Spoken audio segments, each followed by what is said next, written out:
Carolina of Monaco, an astrological portrait by Ciro Discepolo.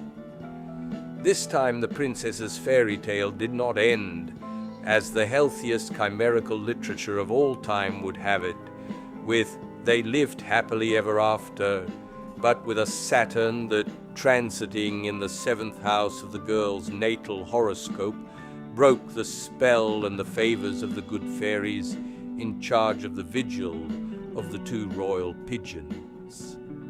It all began as per the book: the meeting in the Regine restaurant in New York, love that blossomed immediately, the official engagement, and then the fairy tale wedding in that kingdom of fairy tales that is the Principality of Monaco, where the subjects do not pay taxes. Of course, in a fairy tale worthy of the name, a simple transit of Saturn in the 7th should not be enough to make the wicked witch happy, but as we know, times change, and so do fairy tales and the effect of transits.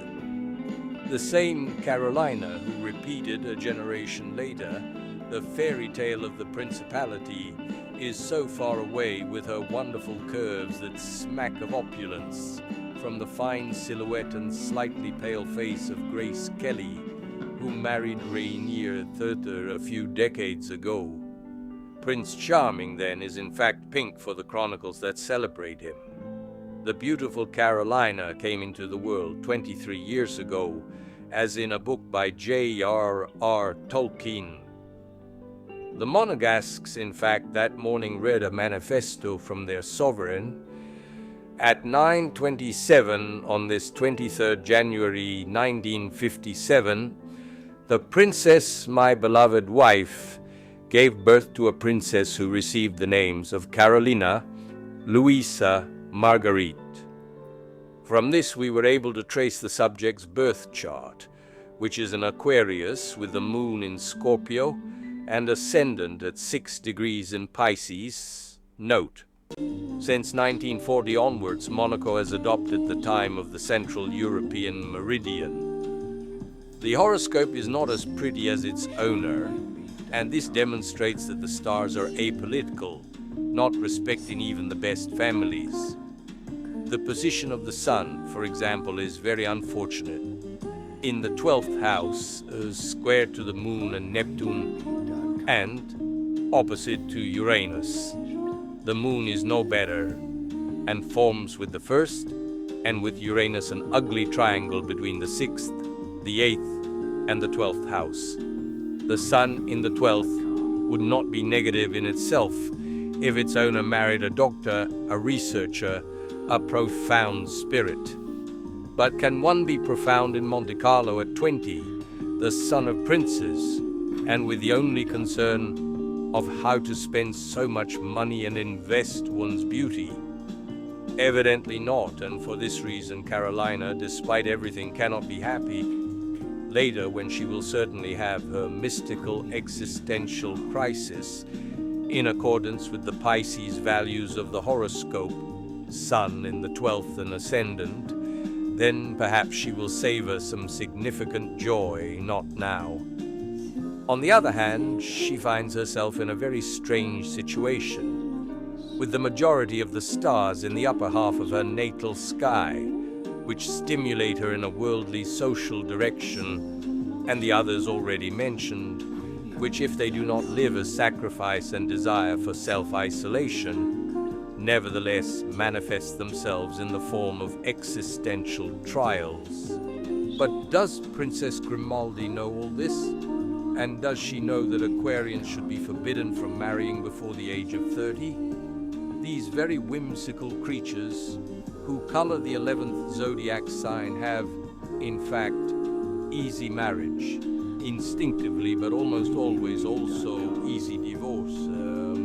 In this case, in all fairness, and according to astrological references, the responsibility should be divided between the spouses.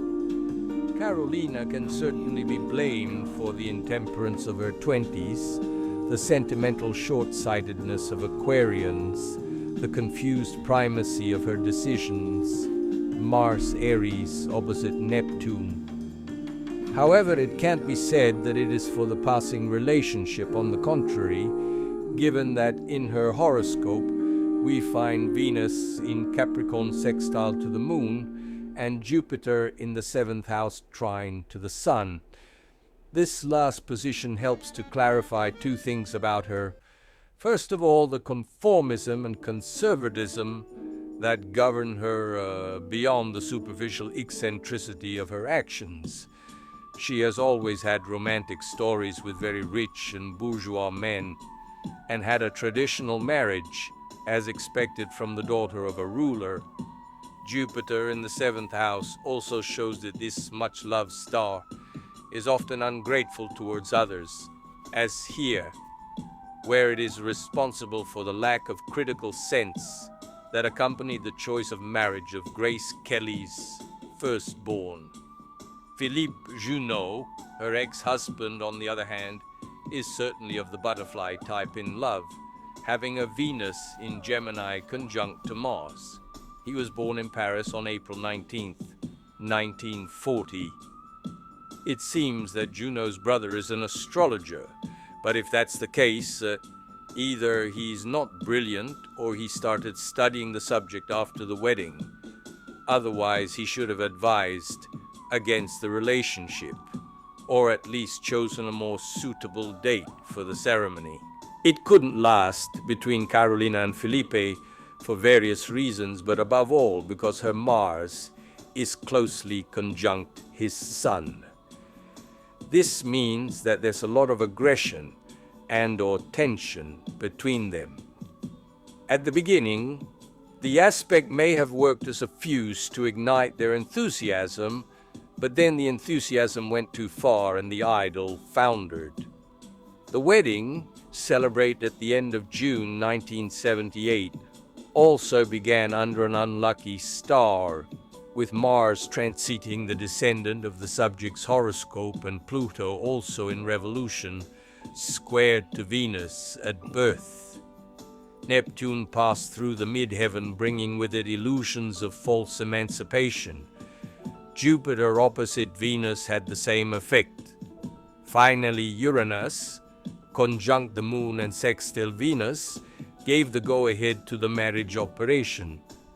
Returning to Carolina, we must note that with the birth chart she finds herself, she has certainly taken the blow and will suffer for a long time from this sentimental défaillance, which, although not the first for her, is certainly the biggest.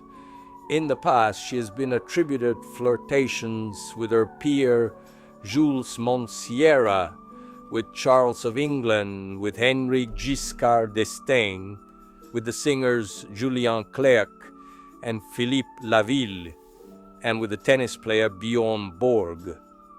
A bit much for a girl under 21, especially if she studied at the Dame de Saint-Maur in Paris. But to understand Carolina's personality, we must first evaluate the right weight of her Mars in Aries, trine to Pluto. She is determined. She knows what she wants, or rather she thinks she knows. She gets what she has decided and gets it immediately. In a second phase, second thoughts come into play, recalled by the dominant Saturn in the midheaven, and by the vulnerable in a psychic sense. Sun-Neptune square. The Sun-Neptune conjunction in Scorpio and in the 8th house with disharmonious aspects is another critical point in the horoscope, which in many cases corresponds to people who, in moments of greatest despair, come to think of suicide. It is a risk that Caroline of Monaco can also run, but only in these years in which she will have to overcome the external din to hear her deep self, which cannot gratify itself with the worldliness and the boundless consumption of luxury that currently accompany her days. And Caroline has rather a vocation for sacrifice, but the trouble is that perhaps she does not know it. A small example was given by the meeting with Junot. Those close to her saw her change immediately after the engagement and behave in every way as if to please her partner. She has thrown away her jeans and hippie look to wear elegant clothes and take on a more mature demeanor as requested by him. It may seem like little, but it is instead a detail that deserves the utmost attention, as it establishes the existence of a willingness that could have become something more. We are certain in this regard that over the years the princess will make people talk about her for works of charity and humanity, which will characterize the second part of her life. It is also likely that she will experience a major religious crisis, but not in the short term. For the near future, it will be more normal for her to dedicate herself to her hobbies: piano, flute, skiing, horse riding, tennis, and think about a new love which will certainly not be lacking. She could, but we doubt it, also resume her studies, interrupted by marriage. University aside, however, she is certainly not uncultured, since she speaks fluent French, English, German, and Spanish. Her future is, however, particularly tied to her relationship with her mother, a relationship that has not been good so far, even if their two charts have a lot in common. Grace Kelly has the Sun and Ascendant in Scorpio, and the Moon in Pisces. Carolina's Mars is, however, opposite to her mother's Ascendant and Venus, hence the friction between the two. A rather hard period for the princess will be the one between the end of 82 and the end of 84. Ciro Discepolo, from the quarterly Ciro, early 1980s.